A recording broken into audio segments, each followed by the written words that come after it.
Yeah. Hey, welcome back to 2DG. It's Homebrew, whatever day we post this. It's true. Finally, since the first video ever on the channel, we're doing this again. Alright, we're just in the first early processes. Brewing beer is easy, right? Yeah. Getting a good, great beer, not so easy. But anyway, we're going to try. Dumped a lot of easy beer. So right now, we're just getting ready to mash in. Right. We're up to temperature. This is a custom recipe, correct? Correct. Yeah, we're right there. Alright, let's do this. Alright. So the grain's in. We're steeping.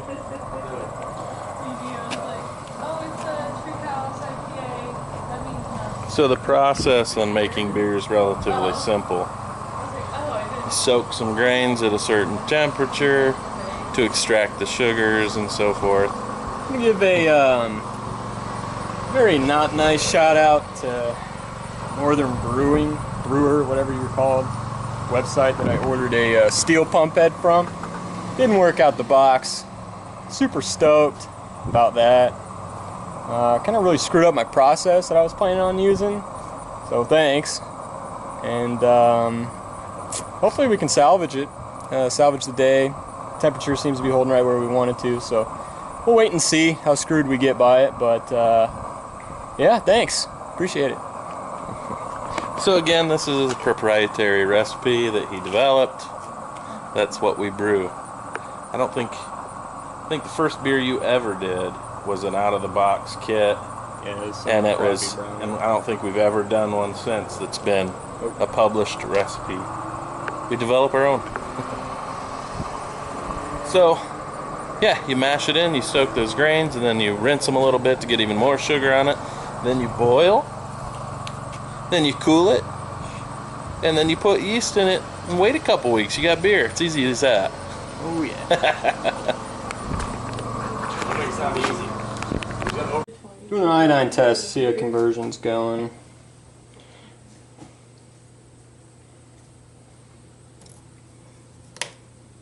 No, around Halloween last year when I was living in Pearson, I went to the liquor store there, and they had on sale for a 30 rack was $12.99. Wow. And as you can see, it's a little dark, so conversion's not all the way there, but it does have a lot of reddish hue to it. So that means we're doing something right, kind of. Our temperature's a little up right now. 50 cents a beer. But if you go up to a ball game somewhere, it's $7 a beer. You're not telling no one about that though.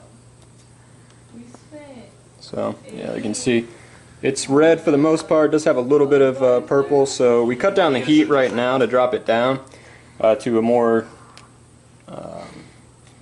wanted temp, I guess. I'm having a hard time coming up with words, but what that shows is we're doing good work so far. So hopefully we get good attenuation out of it. So what are you doing now? Waiting For? waiting for our sparge water to get up to optimal temp. Originally, like I said, this was supposed to be full circulation. This part wouldn't have been as important. But with the pump not working, shout out. The brand new pump. The brand new pump just out of the box. We need to wait until this water reaches about 168 degrees. We're going to put it up on our awesome setup. We're then going to gravity fly sparge with the sparge arm that's almost put together. While we're doing that, at the same time, we're going to be transferring the wort into our holding vessel. After that, we're going to rinse this out, clean it out, and then throw it on the heater for the boil. So I don't know. So what's sparge do?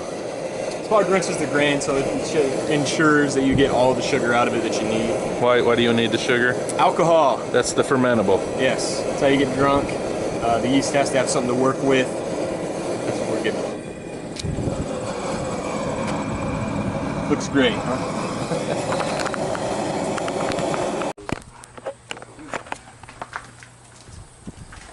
Alright, we just raised up the sparge. We're using gravity feed since the crappy pump came out of the box from China not working. China.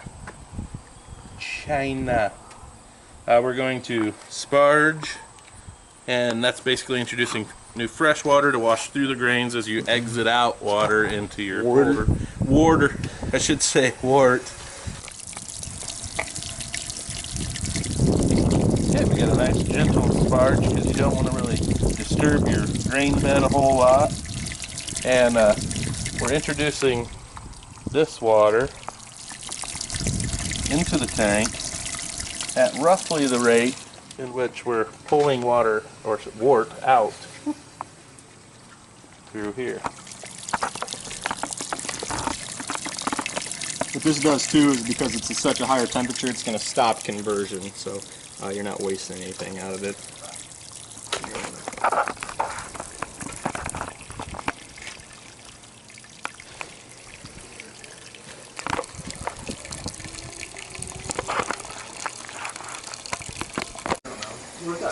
Okay, we just added our, is this our final? Do the final hop addition. This is your final hop addition during the boil process. Yep. Which, if you don't know, means he intends to dry hop. What's dry hopping? Dry hopping means that you add the hops during the general second leg of fermentation. So at the beginning of primary fermentation, which can last anywhere from 4 to 7 days, that's where the alcohol is created. The yeast goes to work On the sugars. on the sugars. Really flattens out the beer as far as the sweet flavor, and you get the balance there with the hops that are the hop oil that's left. Dry hopping adds no bitterness, all flavor and all aroma to the beer. Generally, a lot of people like to do that in the last week. Now, it's specified if you do 7 days, 5 days, 4 days, 3 days, whatever. It's all preference at that point. But yeah, we haven't added a ton of hops to the boil, but we added a good amount. So it should be a very balanced beer at the end. And you can see, hopefully, that color. It's a nice color, kind of a caramel.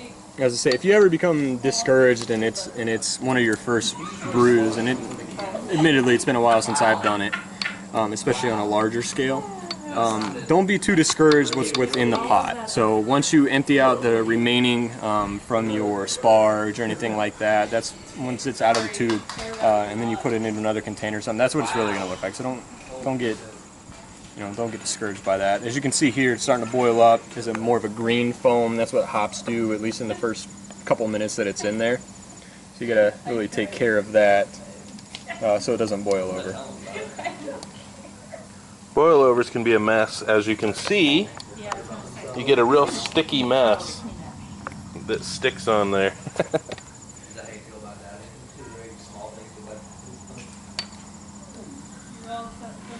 But the aroma, Yeah, wish you could smell it. it's good stuff. It's really good stuff. But I have to admit, brewing on a hot day is probably not the greatest idea. I like to do a lot of brewing more towards winter, fall, winter, when it's cooler. Which, if you're trying to get better, that's you can't really take that attitude so much. Yeah. That's why Unfortunately. we're out here sweating. Yeah, probably the smarter thing would be to start early in the morning Yeah. before the day's heat sets in, if it's going to be hot. So, how many minutes left in your boil? Couple. We need to get the chiller in. Yeah, we need to get that chiller in there so we can sterilize it and get it cooled down. Okay, we're going to go ahead and drop the chiller in here, and that'll help to sanitize it, as he said. Wow. And what you do, That dropped it down. yeah, big well, time. it's cool, so it's going to absorb a lot of heat real quick, and it being copper, it'll absorb it real quick. But what that will do is we'll run cold water through that coil, and it'll absorb all the heat of the liquid and drop that temperature down quickly to pitching temperature. So you just expel. And I think when I finish up and build a more permanent brewing location someday, I will actually collect that water and use it in my hop irrigation. Be more environmentally green. Yes. Okay, we got the chiller in. We aren't running it yet. We're still sanitizing. You can see we have a hose that goes to garden hose. So that's going to be cold water going in. It'll go through the coils. The copper will absorb that heat into the cold, and it'll just expel it out onto the ground, this right now. And that Water goes in cold. When it comes out, you'll probably be in a good 120-degree range or more until it all equalizes and cools out. So, kind of amazing thing on thermodynamics there. 225. What are you doing? Oh, I'm just draining the wort chiller there. Oh, that's the chiller. Yep. Yep, cooling the beer down so we can get it to a pitchable temperature for yeast so it doesn't kill all of the cells. Maybe just under 5 now. That's okay. Yeah, you can see. I mean, It said it needs to be about 4.6. it's literally been running probably less than 2 full minutes, and it's already down to 170. If you don't know, boiling is what, 212? Yep. Spike Brewing, Milwaukee, Wisconsin. You guys don't make a shit product, unlike Steelhead Pump. You gonna send it back and get a chugger? It looks like it's the same product. I don't. So yeah, this is one of the downsides of brewing. You've had all that you're gonna have to clean off. It's alright, ain't that big of a deal. Let's get the hose on there. We didn't micro manage the flow rate, but it's getting a lot cooler. It was coming out warmer, but it was not real hot. It maybe 120, if that. No, he takes pride in being the conversationalist. Yeah, look at that already. Bullshit. I've known Tristan longer. He doesn't talk to people. It's about 164. So we'll just let that run, and we're gonna get it down to pitching temp, which is around 70-ish. It'll probably be right at 70, maybe a tad lower. There you go. After this, though, we do have to transfer to a primary fermentation vessel. So it'll probably take a minute or two. And then pitch yeast. Are you pitching yeast here, or? Yeah. Really? Yep. Okay. So what are you doing? Now we're checking to see the alcohol or the sugar content, so that way when the yeast feed, that should be your alcohol, and we are right at a 1070, which is right where we want it to be. Full conversion. Oh, it smells good. I think so. You getting a whiff of that? Or am I just imagining? Maybe I'm smelling his. I mean, it smells good, but it's not. Yeah.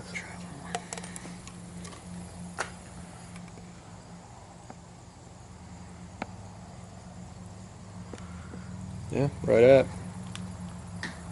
What is it? 1070.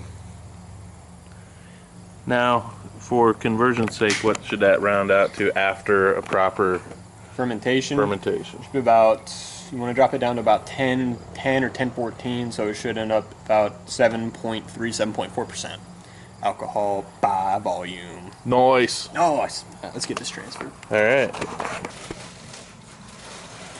And that's the fermenter. That temp's dropping quick too, anyways. Doesn't matter what 75. temperature it ferments at. Yes. What temperature it have to be at? 70. That's what your bathroom's normally at. It's actually lower, but You don't want it. There's a range. You don't want to be outside it much. So you don't be like 60, 80. you're 60. good at 60. You just don't want to get above 72, 75. 60 would be a little cool, probably. So between 65 and 75. So once that ferments, it'll be alcoholic then. Yeah. There's a lot of sugar in there. Sugar and It's yeast. enough, It's the proper amount. which is good. The first time I can ever say that we hit right on target. I have at So home. that was the right gravity. Yeah, that's right what it should have been. Swirling, isn't she? Is that good? Doesn't matter.